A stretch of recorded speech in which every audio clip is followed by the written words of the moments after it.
Começa agora o programa Sala de Entrevista. No comando, Patrick Rodrigues. Olá, muito bom dia. Está começando o Sala de Entrevista. Hoje um tema muito importante, segunda-feira, dia 4 de novembro de 2019. Vamos falar sobre diabetes, diagnóstico, tratamento e prevenção. Inclusive o mês de novembro é o mês da campanha Diabetes Azul. Esse dia é comemorado no dia 14 de novembro. Esse tema sobre diabetes é um tema importante, pessoal que está nos ouvindo aí pelo canal 93.9. Obrigado mais uma vez pelo carinho da audiência, da sintonia. E no final do Sala de Entrevista teremos aí as perguntas dos ouvintes. Então fique ligado para você fazer a sua pergunta, tirar aí a sua dúvida. Hoje nós iremos falar com a doutora Franciele Gonçalves de Moraes, ela que é endocrinologista, e também a Simone Antunes, gerente do Centro Estadual de Atenção Especializada, CEAI. A doutora Franciele atua como endocrinologista no CEAI, Centro Estadual de Atenção Especializada de Brasília de Minas, São Francisco. É membro da equipe de endocrinologia da Santa Casa de Misericórdia de Montes Claros e do Hospital Universitário Clemente Faria, especialista em endocrinologia e metabologia com residência no Hospital Vera Cruz em Belo Horizonte. É especialista em clínica médica com residência no Hospital Universitário Clemente Faria, Unimontes, mestrada na Universidade Federal do Vale do Jequitinhonha e Mucuri, UFVJM. Também professora do curso de Medicina da FUNOST. Em Brasília de Minas, atende também na Clínica Cardiominas. Bom dia, doutora Franciele. Bom dia, Simone. Sejam bem-vindas. Bom dia, Patrick. Bom dia a todos. Bom dia, Patrick. Bom dia a todo o público ouvinte. Então, um assunto muito interessante, muito importante, como eu já disse aqui. Eu já vou fazer aqui a primeira pergunta para a doutora Franciele. Vamos falar, então, como eu já disse, sobre diabetes. Daqui a pouquinho também a Simone vai estar falando sobre esse movimento, né, que acontece no mês de novembro, que o diabetes, muita gente caracteriza o novembro azul como a prevenção do câncer de próstata, né, mas também agora inclui no dia 14 de novembro um dia que comemora-se o dia do diabetes, né? Mas vamos falar sobre isso daqui a pouquinho. Doutora Franciele, existem tipos de diabetes. Fala pra gente quais são esses tipos e qual a diferença de cada um. Tá. Os dois tipos mais comuns, né? Sim. Os dois tipos mais comuns de diabetes é o diabetes tipo 1 e o diabetes tipo 2. O diabetes tipo 1 é aquele que a gente conhece comumente, que aparece na infância. Ele acontece por uma alteração autoimune no organismo. Então, esse paciente, quando ele manifesta hiperglicemia, né, quando a glicose aumenta, o pâncreas já não produz mais insulina. Então, é o diabetes tipo 1, é o diabetes comum da gente encontrar nas crianças. E existe o diabetes tipo 2. O diabetes tipo 2, ele está ligado à resistência insulínica. É o diabetes que normalmente a gente vê na faixa etária mais adulta, a partir dos 40, 45 anos. Está relacionado com o excesso de peso, com o sedentarismo, né? Os hábitos de vida inadequados. Tem também uma relação com a história familiar, né? Com a genética. E pode ser evitado, né? É importante a gente lembrar que o diabetes tipo 2 é aquele diabetes que a gente consegue prevenir ou pelo menos retardar. Qual é o tipo mais perigoso, 1 ou 2? Se é que a gente pode falar assim. Não há um tipo de diabetes mais perigoso. Ambos são perigosos. Por quê? Porque tanto o diabetes tipo 1 quanto o diabetes tipo 2 podem ocasionar as mesmas complicações, né? A retinopatia diabética, a nefropatia, a neuropatia. O que acontece é que o diabetes tipo 1, como desde o início, né, desde o diagnóstico, há uma necessidade do uso de insulina, ele requer mais cuidado por esse motivo, né, pela necessidade do uso de insulina. Mas os dois são perigosos e os dois têm que ser feito cuidado regular.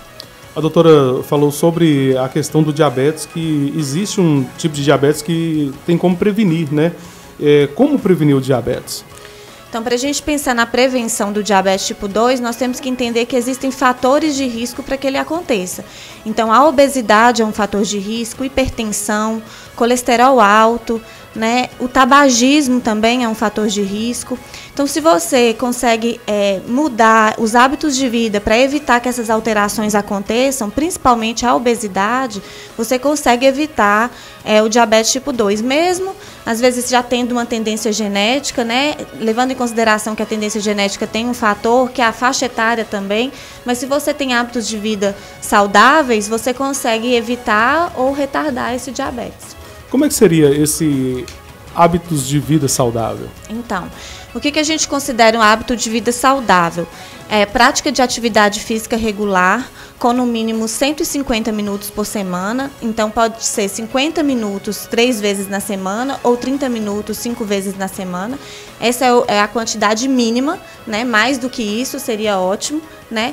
E uma alimentação saudável. O que é uma alimentação saudável? É aquela alimentação que a gente não tem excesso de gordura e não tem excesso de carboidrato. É importante a gente enfatizar aqui que prevenir diabetes não é fazer dieta milagrosa, perder 10 quilos em uma semana, né? Mas se você tem um equilíbrio na alimentação, procura sempre ter hábitos saudáveis com verduras, legumes, né? Fibras na alimentação e evita esses excessos de carboidrato, excesso de açúcar, isso é considerado uma alimentação saudável. A doutora falando sobre a questão de alimentação, porque a pessoa, logo assim, ela descobre que tem o diabetes, ela já põe na cabeça, puxa, minha vida acabou, agora eu vou ter que mudar meu hábito alimentar. Realmente tem que mudar, mas também não é esse bicho de 7 cabeças, né? Tem como conviver com o diabetes, tendo essa vida saudável aí, né? Exatamente. Então, a gente tem que ter em mente que a alimentação que quem tem o diagnóstico de diabetes deve ter é a mesma que todos nós devemos ter, né? Então, esses hábitos de vida saudáveis que a gente está aqui enfatizando para o paciente que tem diabetes ou para prevenir o diabetes são os hábitos que toda a população deveria ter. Então, não é um sacrifício, mas o que acontece é porque a gente vem levando uma vida inadequada, né, de sedentarismo, de excessos, né, muito doce, e aí de repente quando você se vê com esse diagnóstico e vem essas orientações, fica aquela impressão de uma restrição absurda, mas na verdade é uma vida normal, vamos dizer assim, uma vida saudável. Daqui a pouquinho a gente vai falar também sobre o CEAI, né, que é muito importante também, e tem aqui em Brasília de Minas, mas antes é o seguinte, doutora, existe uma preocupação muito grande da Sociedade Brasileira de Diabetes quanto ao controle da doença. O diabetes tem se tornado uma epidemia? A gente pode dizer que o diabetes tem se tornado uma epidemia. Hoje, estima-se que em todo o mundo existem 425 milhões de pacientes, né, de pessoas com diagnóstico de diabetes. E aqui no Brasil, estima-se que mais de 14 milhões de pessoas são diabéticas. E a Sociedade Brasileira de Diabetes ainda faz um alerta que parte dessa população que tem diabetes nem mesmo sabe que tem esse diagnóstico, né? Então, hoje a gente considera uma epidemia e a preocupação é porque é uma doença que vai levar essa pessoa, se não tratar a doença, ela leva a limitações, né? Ela vai levar a complicações que vão gerar uma inatividade, né? A cegueira, a doença renal crônica, o infarto. A senhora falou sobre a questão da dúvida. Hoje a pessoa fala assim, puxa vida, será que eu tenho diabetes? Como que a pessoa faz para descobrir se ela tem diabetes? O diagnóstico de diabetes é feito através de exames de sangue, exames laboratoriais, né? Então, a gente considera hoje um paciente com diabetes, né, quando a glicemia de jejum está acima de 126, a glicemia no teste de tolerância à glicose está acima de 200 e o exame chamado hemoglobina glicada está acima de 6,5%. Mas a pessoa ela já tem pré-diabetes, quer dizer, ela já começa a alterar para valores que a gente considera anormais, quando a glicemia está acima, de jejum acima de 99, então de 99 até o valor de 140. Quando a hemoglobina glicada está no valor de 5,7% até 6,4%, ou a glicemia no teste de tolerância está acima de 140 até 199. Então, se você, né, fez esses exames laboratoriais e já apresentou um desses valores, está em uma dessas zonas, já tem um alerta aí. Além disso, a gente tem que lembrar que a pessoa pode não ter realizado exames laboratoriais, mas ela pode manifestar com sintomas, né? Então, os sintomas que a gente deixa o alerta, que tem que pensar no diabetes, é a perda de peso, a poliúria, que é o aumento da urina, né? Urinando muito. Bebendo muita água, começa a sentir uma sede excessiva, né? Às vezes, algumas pessoas elas vão apresentar o que a gente chama de polifagia, que é um aumento do apetite, um aumento da fome, né? E pode ter dor nas pernas, um cansaço sem origem aparente, né? Nós iremos mais na frente falar um pouquinho mais desses sintomas, mas como eu disse aqui na abertura do nosso programa, que esse mês de novembro tem o Dia do Diabético. É o Dia do Diabético ou o Dia da Diabetes, Simone? É o dia que a Sociedade Brasileira, né, Mundial de Endocrinologia estipulou para a gente trabalhar com foco, né, na diabetes, que é dia 14 de novembro. Então, é uma data, assim, na verdade é uma data, mas a gente trabalha isso durante o mês inteiro, até mesmo para mobilizar toda a população da importância, né, do tratamento e prevenção da doença. Então, você falando aí sobre essa questão, por que é um chamamento do governo para ações de controle do diabetes? É o seguinte, como a doutora falou, realmente é uma epidemia, né, de diabetes. E aqui no município, né, tem o CEAI, o Centro Estadual de Atenção Especializada. Ele é um programa de Estado, está sob gestão da Prefeitura Municipal e da Secretaria Municipal de Saúde Brasília de Minas. Esse centro ele é um centro de atenção especializada de alto risco. Então lá a gente atende mulheres, gestantes, crianças de alto risco, gestantes de alto risco, pacientes renais crônicos, né, de alto risco, hipertensos de alto risco e o diabetes de alto risco. Então lá a gente tem uma equipe, tem um formato de trabalho desenvolvido pelo Estado, né, através de uma resolução, e tem uma carteira de profissionais que estão lá para atender esse paciente. Aí a gente atende não só Brasília de Minas, mas mais 15 municípios, né, totalizando 16 com Brasília de Minas, com o foco desse paciente que tem o autocuidado insuficiente, que deixou de cuidar inicialmente e já chegou numa situação de risco. Então, na verdade, esse paciente ele é assistido, né, por essa equipe de profissionais capacitados para a gente conseguir controlar esse paciente que já chegou no alto risco. Você falando sobre a questão do alto risco, doutora, a pessoa diagnosticando a diabetes, já assim no estágio inicial, é mais fácil o tratamento? Sim. Quando o diagnóstico é feito precoce, quanto antes é feito o diagnóstico, mais fácil é o tratamento, né? E menos falência de células beta, que são as células que estão no pâncreas, que é onde produz insulina, a gente tem. Então, quanto antes o diagnóstico, mais fácil é o tratamento e menor é o risco de que essa hiperglicemia, esse excesso de glicose, tenha acometido os outros órgãos, né, do organismo. É uma coisa interessante que eu ouço muito falar sobre a questão do diabetes. Tem os medicamentos certos para o tratamento da diabetes, mas também tem aqueles tratamentos naturais que as pessoas falam, a folha de tal planta é bom para isso e tal. É de valia usar esses tratamentos? Então, o que eu sempre falo em relação às medicações naturais sendo muito sincera, o que a gente não pode dizer vamos dizer, o chá, né, que às vezes perguntam muito, a planta, ela não tem efeito nenhum. Eu não posso afirmar isso. Mas o que eu posso afirmar é o seguinte: a gente não tem segurança para dizer que isso pode ser usado como tratamento do diabetes. Você não pode suspender a medicação, que houve inúmeros estudos científicos, anos e anos de pesquisa, por às vezes uma planta que a gente às vezes não sabe o efeito colateral dela, a gente não sabe a dosagem que deve ser utilizada e a gente não sabe a interação dela com outras medicações, por exemplo.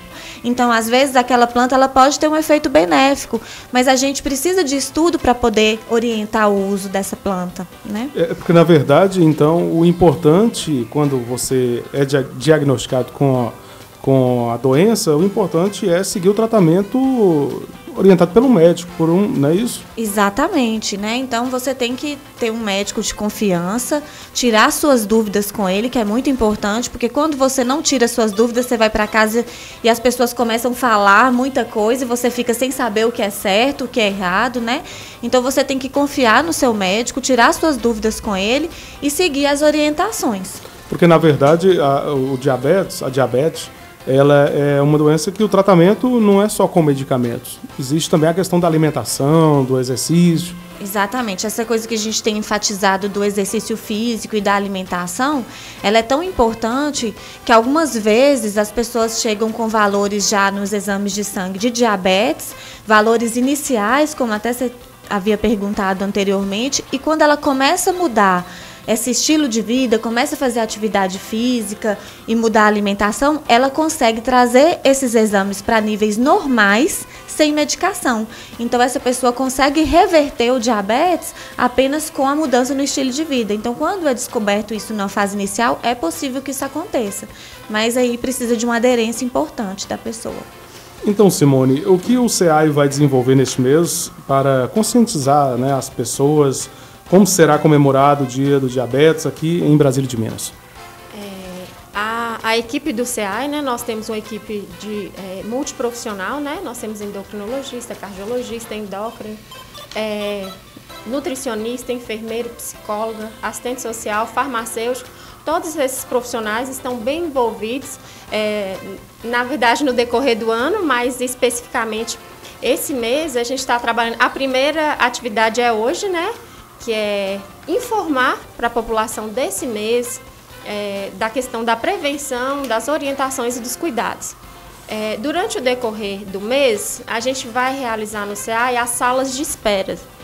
O que é a sala de espera? Quando o paciente chega, até ele aguardar a consulta, ele recebe orientações por parte dos profissionais acerca de tudo que a doutora Franciele falou, né?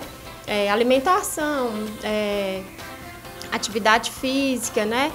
Questões psicológicas, questões da família, até mesmo porque o que a Sociedade Brasileira propôs esse ano como tema foi diabetes proteja a sua família. Então, na verdade, o paciente, pela nossa equipe, ele é visto como um todo. Então, sempre há um chamamento para a família desse paciente, porque a gente não pode olhar o paciente isoladamente, né? Então, todos os hábitos de vida dele, tanto alimentar como questão de atividade física, envolve toda a família, além do autocuidado, é claro, que a gente sempre trabalha, a psicologia lá no centro sempre trabalha com isso, a questão do autocuidado, da adesão ao tratamento. No entanto, a gente vem chamar a família para ajudar esse paciente, principalmente nos hábitos, na mudança de hábito. Porque assim, a pessoa acostumou com esse exagero, como a doutora Franciele falou, no decorrer da vida toda. Então, de uma hora para outra, eu tenho que mudar meus hábitos. Imagina, eu vivi 50 anos, a partir dos 50 anos eu tenho que começar a mudar. Então, existe realmente um chamamento, não só do paciente, mas de toda a família, nesse sentido, né, de estar envolvida. A gente costuma chamar os familiares para acompanhar as consultas, ensinar a aplicar insulina. Os pacientes têm muita dificuldade com relação a isso e a nossa equipe ela está bem envolvida nesse sentido, né, de profissionais qualificados para atender esse paciente. Além disso, dessa sala de espera que eu falei anteriormente, a gente vai desenvolver dia 20, na parte da manhã, uma roda de conversa com os pacientes e familiares do centro e alguns convidados dos PSFs, né? Porque tem paciente que não é de alto risco e a gente não acompanha no centro. Então, por mais que ele não está sendo acompanhado porque não é alto risco, a gente vai chamar para receber essas orientações. E quem vai ministrar é a equipe do SEAI e a doutora Franciele. E no período da tarde, no dia 20, a gente vai fazer um treinamento com a atenção primária do município e dos outros 15 municípios, que a gente fala da microrregião, né?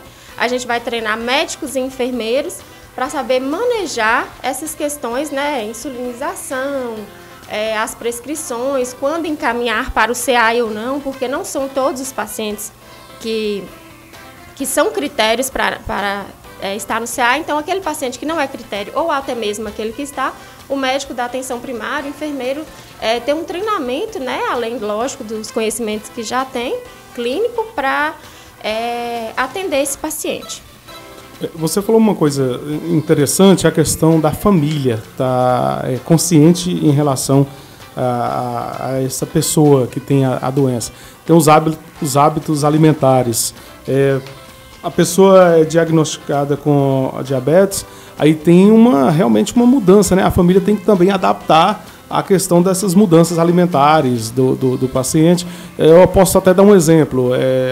Uma casa que tenha uma pessoa com diabetes, a pessoa gosta de café, tem que fazer o café com açúcar e o café sem açúcar, tem que ter essas mudanças, né? A família tem que estar também engajada para a questão do tratamento, para ajudar a pessoa, né? Verdade. Além do autocuidado, né, que a gente fala, às vezes tem um paciente que ele tem um autocuidado insuficiente, por uma questão de analfabetismo, né?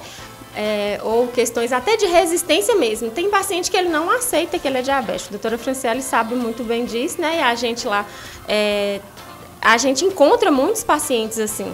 Então, assim, quando a gente vai de encontro com esses pacientes, a gente sempre chama a família. Porque a mudança ela acontece dentro de casa, com todos os hábitos. Então, assim, é tanto que o foco esse ano, né, é diabetes proteja a sua família. E, além disso, pensando de uma forma geral, quando muda os hábitos daquele paciente, a família toda se beneficia, né? Porque vai mudar os hábitos alimentares de toda a família também. Ou seja, vai gerar uma questão de saúde para toda a família, até mesmo pensando na questão da hereditariedade, porque um irmão ou um sobrinho, alguém ali do membro da família, ele pode desenvolver futuramente a diabetes, né? Essa questão do descobrir se tem o diabetes ou não, essa campanha é para realmente uma prevenção, essa campanha aqui do dia 14, né?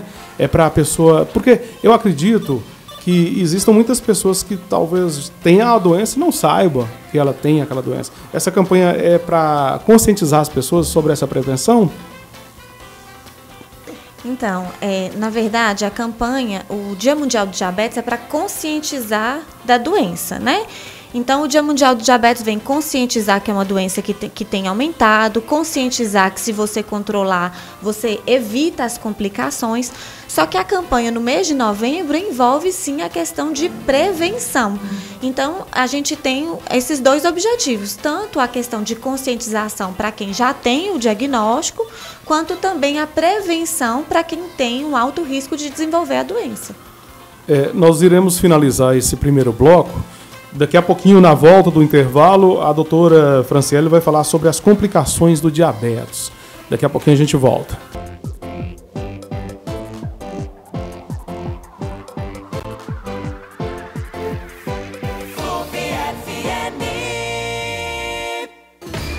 Sala de entrevista.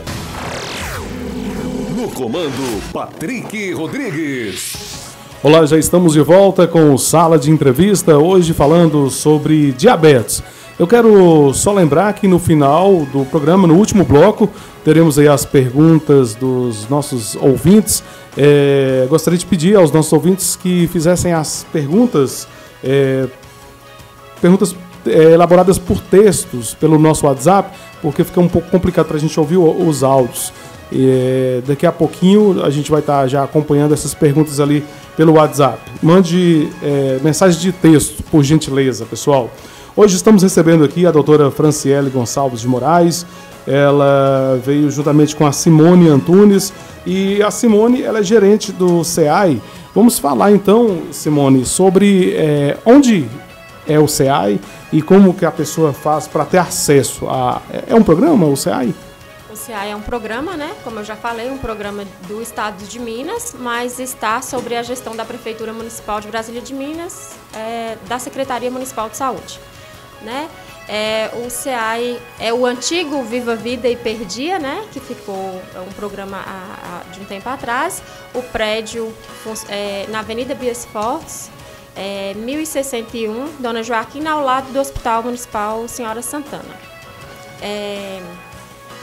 O paciente, para ter acesso ao CEAI, ele é feito uma estratificação desse paciente, ou seja, pela atenção primária. Então, o paciente identificou o problema, né? Ele vai à atenção primária identifica lá ou pelo médico ou pelo enfermeiro, né? Porque às vezes o médico não está, mas o enfermeiro também consegue identificar se esse paciente ele é um paciente de alto risco. Então, assim, às vezes as pessoas questionam, eu sou diabético, mas eu não enquadro no perfil, né, no público-alvo do CEAI. É verdade, né? A gente trabalha através de uma resolução, né, da Secretaria de Estado de Saúde de Minas Gerais, e aí nessa resolução lá identifica esse paciente até mesmo porque o tratamento dele lá é diferenciado, né? Lá ele é acompanhado pela médica endocrinologista, além disso por uma equipe multiprofissional. Então, como que é o acesso? Ele chegou na atenção primária, a atenção primária identificou que ele é do CEAI, a própria atenção primária faz o agendamento da primeira consulta dele lá. Após ele ser atendido, os retornos desse paciente, porque vai ser um atendimento contínuo, né, de acordo com a necessidade de cada paciente, o próprio CEAI faz os agendamentos de retorno. O CEAI é exclusivo para diabético?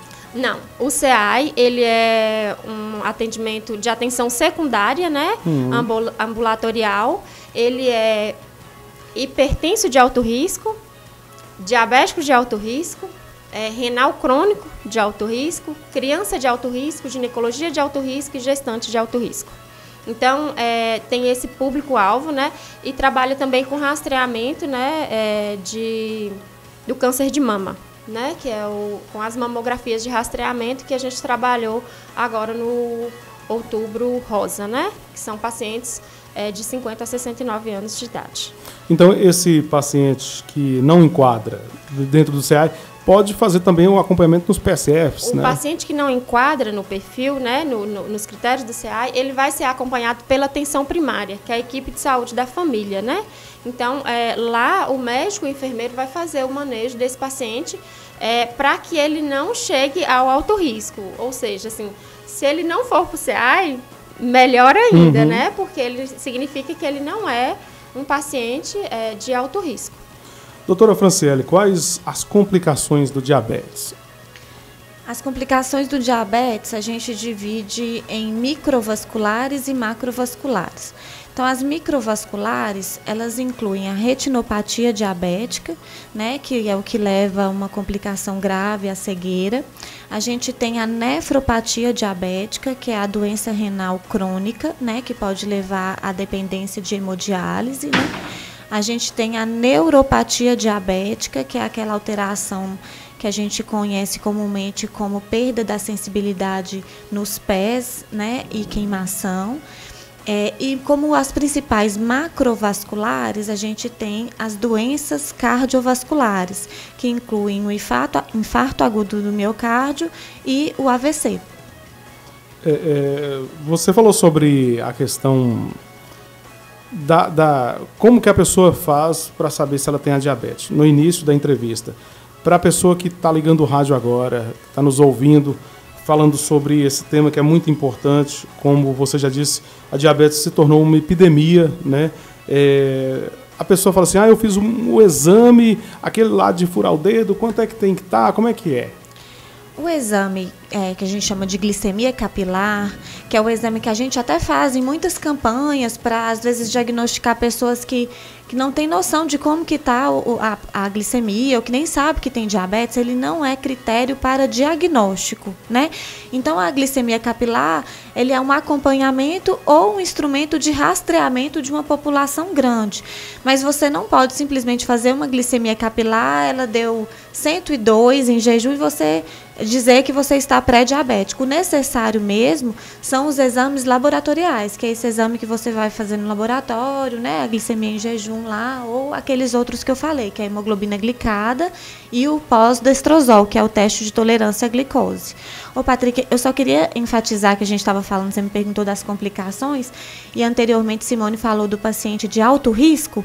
Então, às vezes, as pessoas não entendem o que é o alto risco, né? Quando a gente fala assim, diabetes de alto risco, o que é isso? Para o CEAI, né? Então, quando o paciente é diabético de alto risco, que deve ser encaminhado para o CEAI, é aquele paciente que tem uma hemoglobina glicada, que é esse exame de tanto diagnóstico como de acompanhamento do diabetes, acima de 9%, ou ele tem alguma dessas complicações que eu falei anteriormente, a doença renal, a retinopatia, ou já apresentou alguma dessas doenças cardiovasculares, tem essa questão da neuropatia associada, por exemplo, a pé diabético. Então, esse paciente que tem um diabetes descompensado ou uma complicação é que é considerado de alto risco e que deve ser encaminhado para o CEAI. Inclusive, no início aqui da nossa entrevista, nós falamos sobre a questão dos sintomas, né? Na fase inicial, que tipo de sinal essa doença dá? O que se fala muito é que a diabetes é uma doença silenciosa. Mesmo nessa mansidão que ela se instala em nosso organismo, dá para perceber algum sintoma? Inclusive você já até falou, mas vale a pena repetir isso e mostrar para as pessoas, conscientizar as pessoas a respeito dos sintomas. O que é mais importante a gente lembrar é que quando a glicemia ela está em valores que a gente, entre aspas, considera discretos, vamos dizer assim, a pessoa pode não ter sintoma nenhum. E isso é o pior, né? Isso é o perigoso, né? Porque ela pode passar anos e anos com uma glicose alterada, que já pode levar a complicações do diabetes sem descobrir.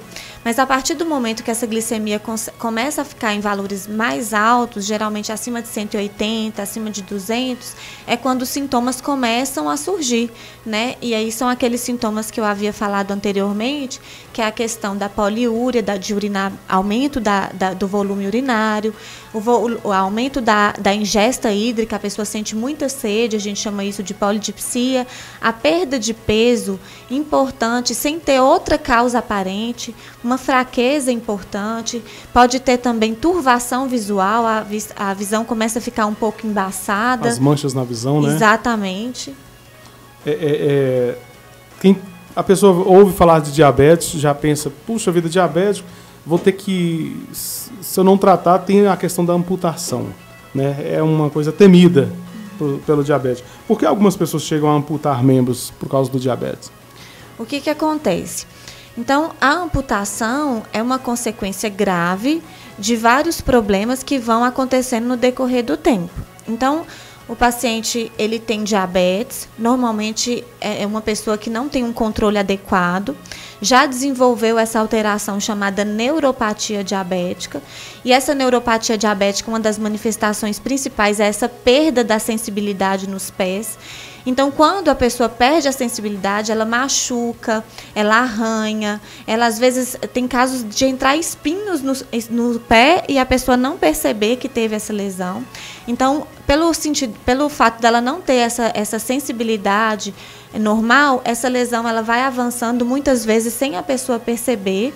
E aí, como o paciente diabético, ele tem, além dessa neuropatia que envolve a sensibilidade, ele tem uma outra alteração chamada doença arterial obstrutiva periférica, que diminui a circulação nesse local, né? A associação desses dois fatores predispõe a uma infecção e uma dificuldade para a cicatrização naquele local. Além disso, quando a glicose está alta, a imunidade da pessoa ela baixa. Então, o somatório de todos esses fatores leva a uma lesão local grave e muitas vezes com uma irrigação sanguínea deficiente. E aí, quando acaba a irrigação naquele local, o que acontece? Morre, não recebe oxigênio. E aí, muitas vezes, a solução é a amputação. O que fazer para não deixar a doença chegar a esse quadro mais grave? Evitar a amputação. Então, o que fazer é tratar antes de ter a complicação, né? É um dos motivos principais da campanha. Se já tem o diagnóstico de diabetes, vamos tratar, vamos controlar e evitar que tenha as complicações crônicas da doença, porque uma vez que as complicações crônicas elas surgem, não tem cura, não tem como reverter. A única coisa que a gente consegue fazer é estabilizar com o controle glicêmico. Mas se antes delas aparecerem, a pessoa procurar ter um acompanhamento com o endocrinologista, com os demais profissionais, fazer suas consultas regularmente, usar suas medicações, ter o hábito de vida saudável, ela talvez nunca tenha uma complicação dessas. Falando sobre a campanha Novembro Diabetes Azul, essa conscientização e os cuidados precisam ser o ano todo, né, Simone? Como o SEAI trabalha para atender a população e garantir a continuidade dessas informações importantes para prevenir e tratar o diabetes de forma adequada? O SEAI, né, como eu já falei anteriormente, ele trabalha com uma carteira de profissionais, né, que todos envolvidos no tratamento da doença. Dentre eles, nós temos a endocrinologista, né? A partir do momento que a atenção primária, o PSF, tria esse paciente e encaminha para o SEAI, na porta de entrada, né, ele é triado pela enfermeira, ele faz a consulta com a endocrinologista e depois com os demais profissionais. Assistente social, psicólogo, farmacêutico e nutricionista. Né, são os profissionais que a gente tem. Além disso, a gente tem outras especialidades médicas associadas nesse tratamento. Muitos pacientes são diabéticos, mas também são hipertensos. Então, lá a gente tem o cardiologista, que atende também, e nós temos também o nefrologista, o paciente que tem as complicações renais, nós temos o nefrologista para acompanhar. E temos um angiologista, que é no caso do projeto Pé Diabético, que a gente tem lá também. A gente tem um enfermeiro do Pé Diabético e tem um angiologista que faz todo esse controle, né, de forma contínua desse paciente. Além disso, esse paciente, a gente oferta também exames, né, que são necessários para pacientes hipertensos, que é eletrocardiograma, Holter, mapa, ecos, que são exames, né, que ajudam nessa questão dos diagnósticos que o centro fornece para esses pacientes. Além disso, a gente faz o compartilhamento do cuidado desse paciente com a atenção primária, né? Porque às vezes o paciente é da zona rural, ou até mesmo, né, como a gente atende a microrregião, o paciente é de uma cidade mais distante, então não são todos os dias ou qualquer complicação que ele pode retornar ao centro.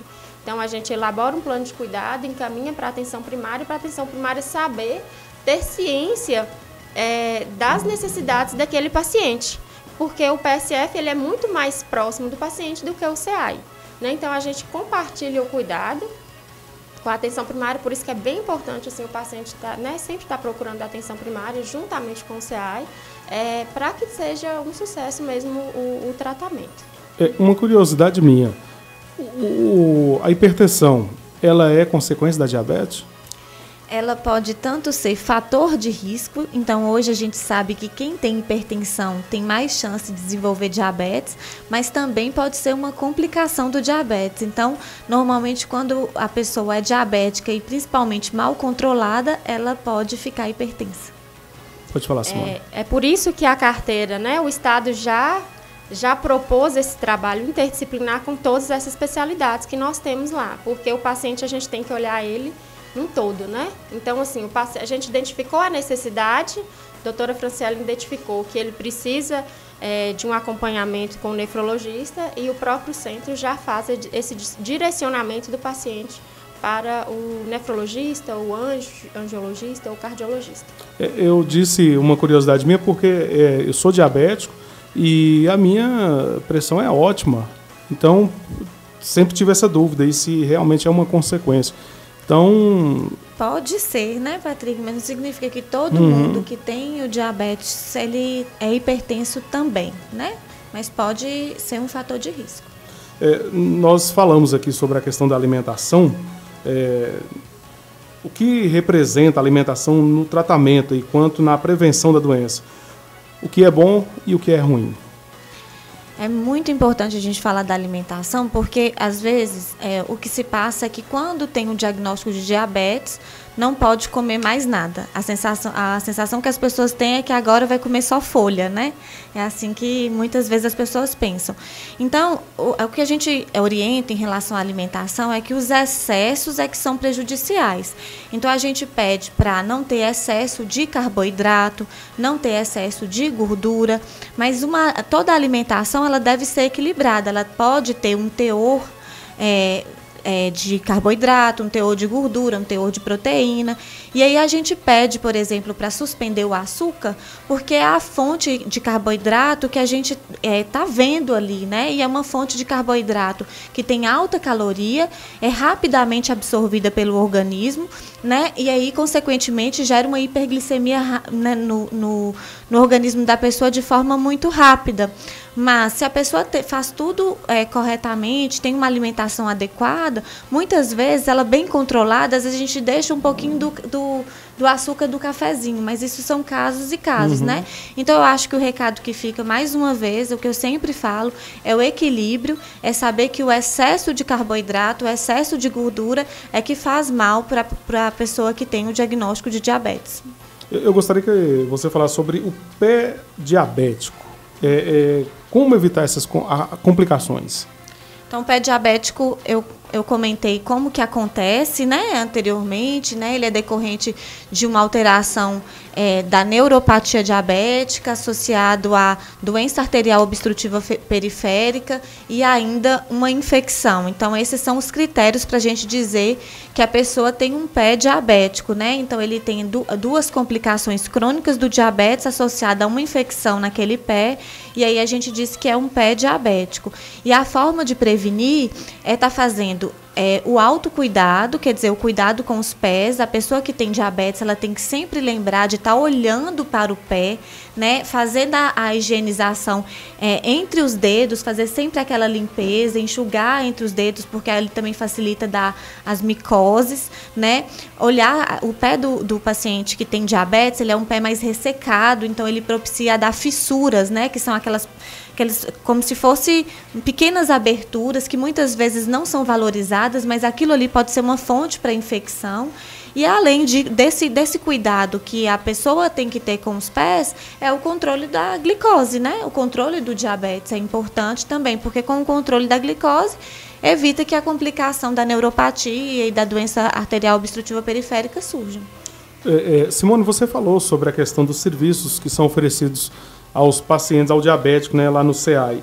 Esses serviços são gratuitos? São gratuitos, né, pelo SUS, o Sistema Único de Saúde, através da Secretaria de Estado de Minas Gerais e sob gestão da Prefeitura Municipal e a Secretaria Municipal de Saúde. Então, os serviços são inteiramente gratuitos, né, com uma carteira profissional, né, bem completa, desde todos os especialistas que eu citei aqui, mais técnicos de enfermagem, que trabalham com esse serviço de forma inteiramente gratuita. Daqui a pouquinho nós teremos, inclusive já chegando, né, Samanta Dias, aqui as perguntas dos ouvintes, daqui a pouquinho a gente vai estar respondendo, tirando algumas dúvidas dos nossos ouvintes. Antes de finalizarmos esse segundo bloco, eu vou perguntar para a doutora, como atua o dia a dia o médico endocrinologista, doutora? Então, o endocrinologista ele vai atuar prevenindo o diabetes, porque um dos fatores de risco mais importantes do diabetes é a obesidade. Então, o endocrinologista ele vai atuar tratando a obesidade, que é um fator de risco para diabetes, tratando a dislipidemia, que é o colesterol alto, que é um fator de risco para diabetes, né? Atuando no controle da hipertensão também, que é outro fator de risco. E, além disso, o endocrinologista é importante no acompanhamento do paciente que tem diabetes, porque é ele que pode indicar o melhor tratamento para o paciente diabético. Então, existem hoje inúmeras medicações e todas devem ser utilizadas de forma individualizada, né? Então, o endocrinologista é que vai indicar qual é o melhor tratamento e vai acompanhar esse paciente para evitar que ele tenha essas complicações que a gente falou anteriormente. Para aquela pessoa que mora na zona rural, um pouco mais distante da cidade, de imediato, o que ela deve fazer para saber se tem a diabetes ou não? Para ela ter um acesso sobre a questão, para ela já ter uma prevenção, vamos dizer assim. Primeira coisa é essa questão do autocuidado, que foi falado anteriormente, é isso, observar se ela está com alguma manifestação clínica desta que nós falamos de diabetes, né? Se ela não está com nenhuma manifestação, essa pessoa, ela com certeza ela tem uma unidade de saúde da família próxima à região, que atende a região que ela mora na zona rural. Então, essa pessoa deve procurar o centro, né, o PSF, que seja próximo, que atende a região, para que ela seja orientada e solicitada os exames laboratoriais para que seja avaliado. Pessoas que têm históricos na família, de pessoas que já têm um diabetes, por exemplo, o avô, a avó, os pais, a pessoa tem mais também é propensa a ter a diabetes? Sim, então hoje a gente tem algumas indicações para quem a gente vai rastrear diabetes. Então, obrigatoriamente, todas as pessoas que têm idade superior a 45 anos, independente de peso ou fator genético, ela deve fazer o exame para diabetes. Se ela tem acima de 45 anos, e se ela tem menos que 45 anos, mas tem obesidade, tem história familiar, mulheres que têm síndrome de ovário policístico, que é uma condição onde tem resistência insulínica, ela é tabagista, são todas mulheres que tiveram diabetes gestacional, todos são fatores para que essas pessoas estejam fazendo o exame de sangue que avalia o diabetes. Nós iremos finalizar esse segundo bloco do Sala de Entrevista de hoje, falando sobre diabetes. Na volta teremos as perguntas dos nossos ouvintes. Estamos de volta, o último bloco do Sala de Entrevista de hoje.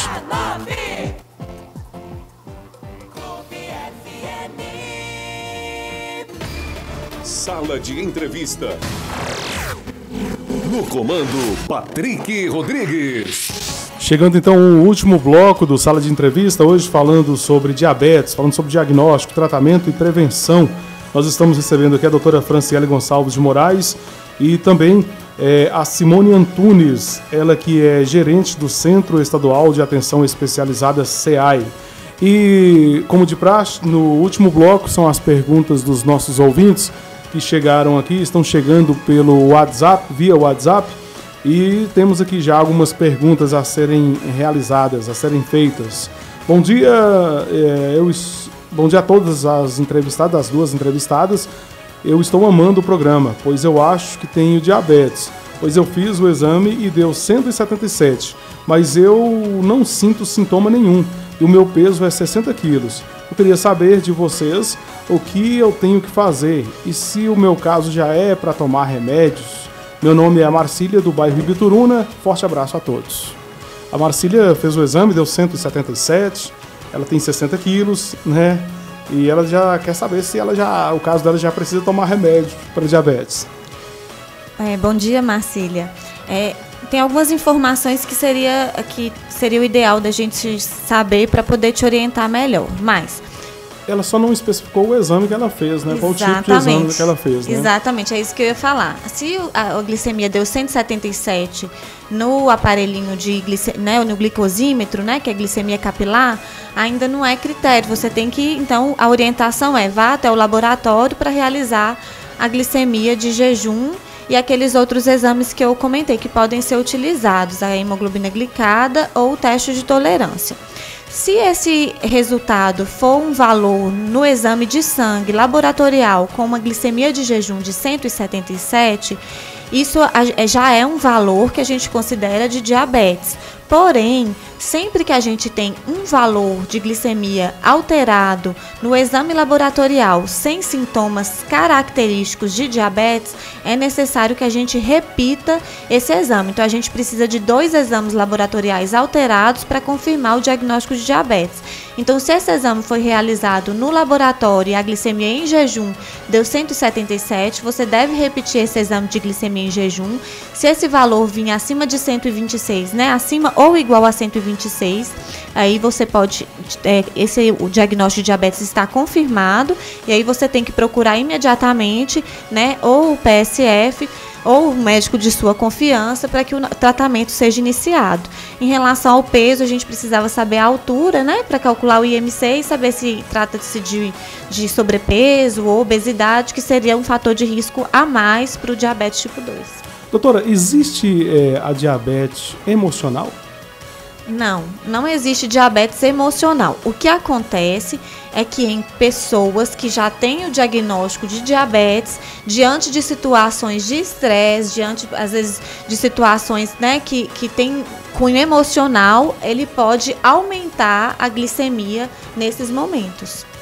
Mais uma pergunta aqui dos nossos ouvintes, do Japa. O Japa sempre participa aqui com a gente.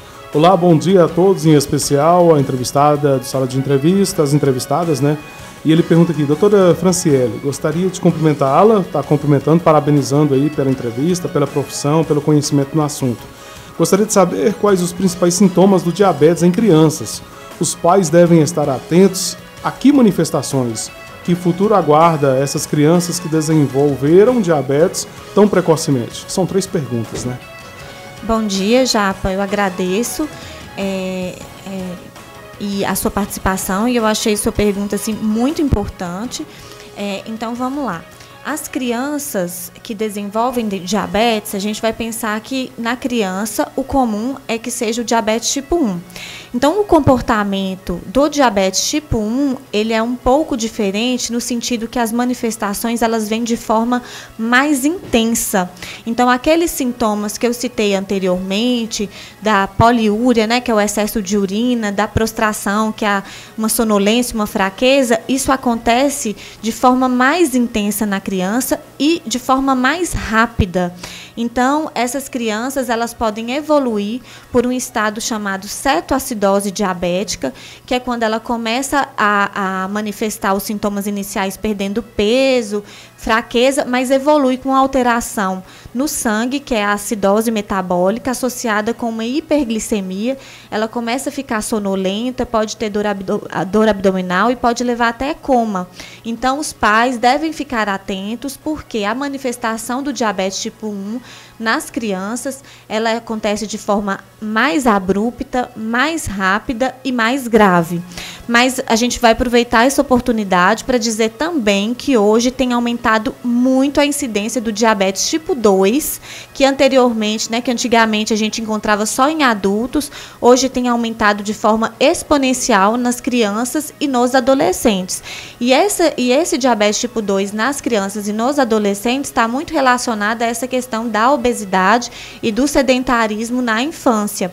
E aí, quando acontece o desenvolvimento do diabetes tipo 2 nessa faixa etária, não ocorre essas manifestações de forma abrupta, como eu citei. Ela pode até ser assintomática, mas tem, por exemplo, uma manifestação que eu acho que é uma dica muito legal para os pais observarem, que é a acantose nigricans. Acantoses nigricans são aquelas manchinhas escuras, amarronzadas, que aparecem em região de dobra. Então, pode acontecer na axila, acontece no pescoço, e isso é uma manifestação de que aquela pessoa está desenvolvendo resistência insulínica, que é um pré-requisito no desenvolvimento do diabetes tipo 2. Então, pode ser um sinal que os pais devem ficar atentos, né? Ele falou sobre a questão aqui, que futuro aguarda essas crianças que desenvolveram diabetes tão precocemente. Entra o CEAI aí também? O CEAI atende crianças também? O CEAI atende crianças, né? Diabetes tipo 1. Esses pacientes são acompanhados também por toda a equipe. E a gente tem uma preocupação muito grande, porque eles acabam passando pelaquela fase da adolescência, que é uma fase que é difícil manejo, que a gente tem uma percepção, né? É uma fase ali das festinhas, os doces, os refrigerantes. Então, é uma fase assim que a gente tem que ter a presença dos pais de forma significativa, né? Então, são pacientes que a gente acompanha e a gente tem percebido que tem crescido muito esse número de pacientes. A gente até desenvolveu uns grupos, né, só para crianças, porque eles acham que, eles têm na visão deles que acontece só com eles.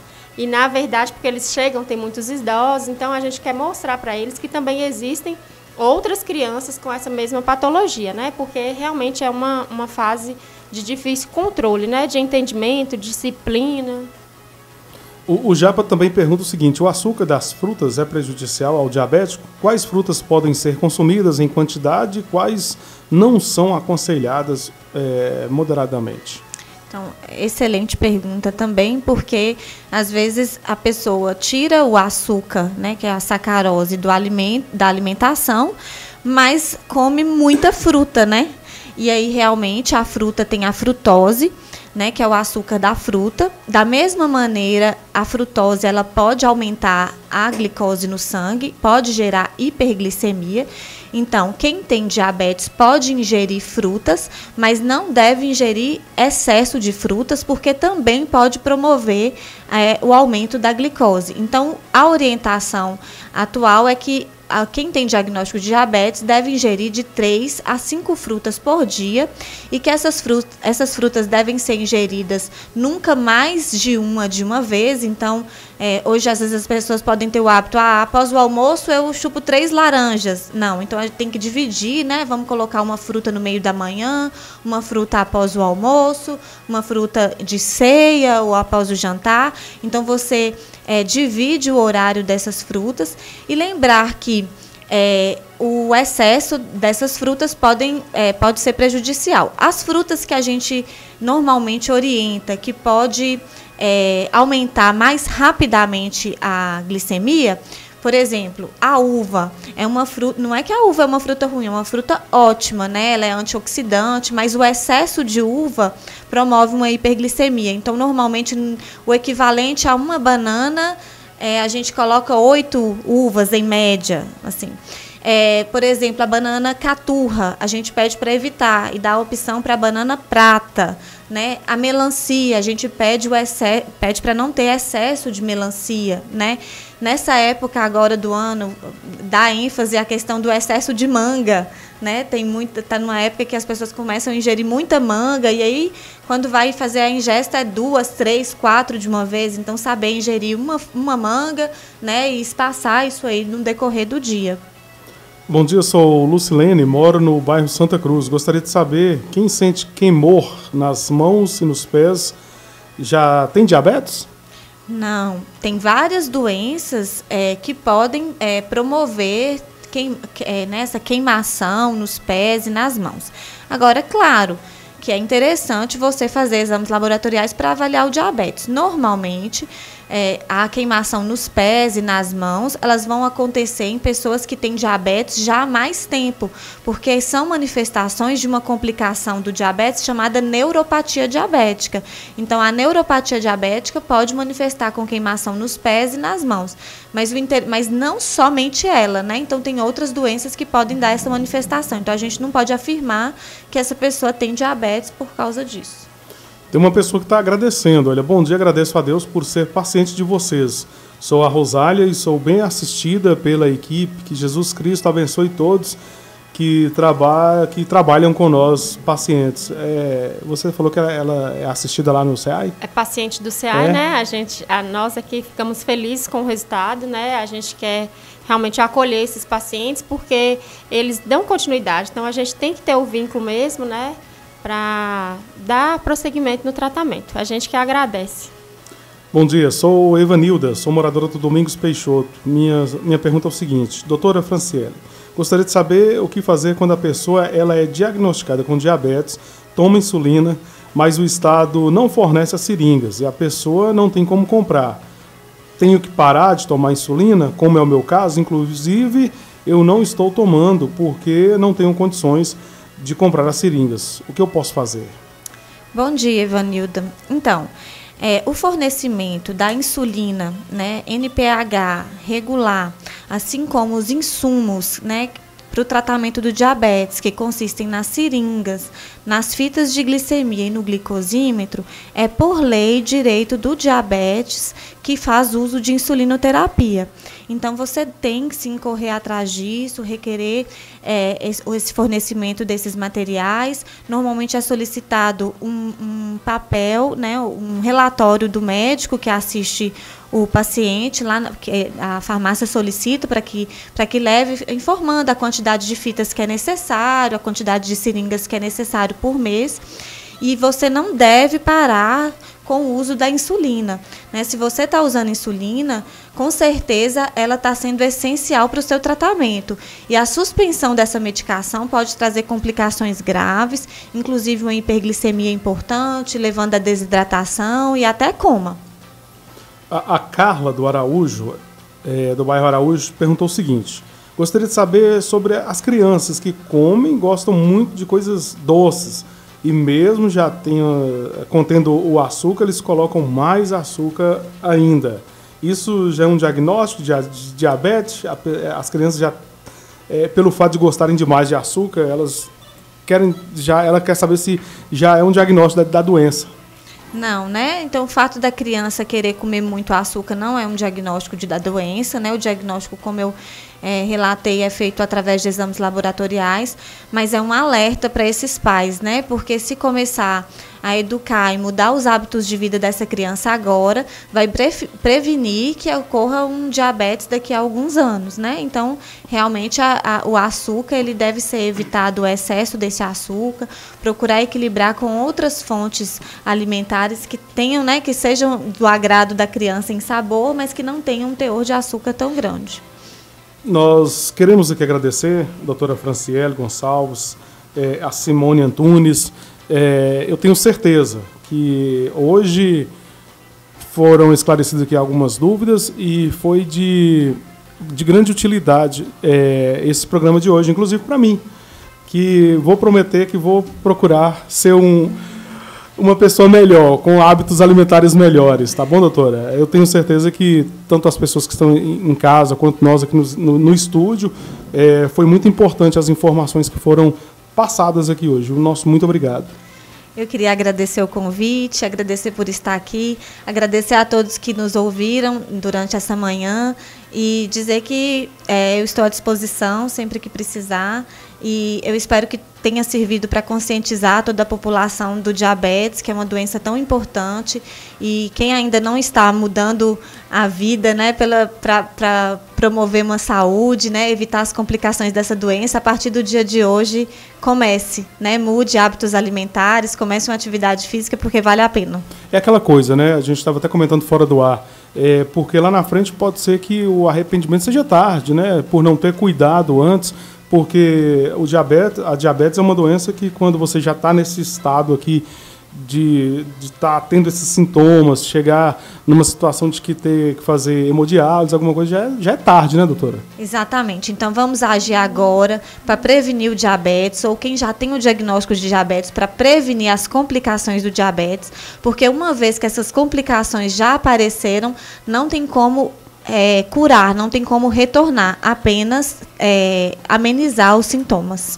Agradecer aqui também a Simone Antunes, nosso muito obrigado, gerente do CEAI. Pessoal que quiser ter mais informações a respeito, pode procurar no endereço, como é que é?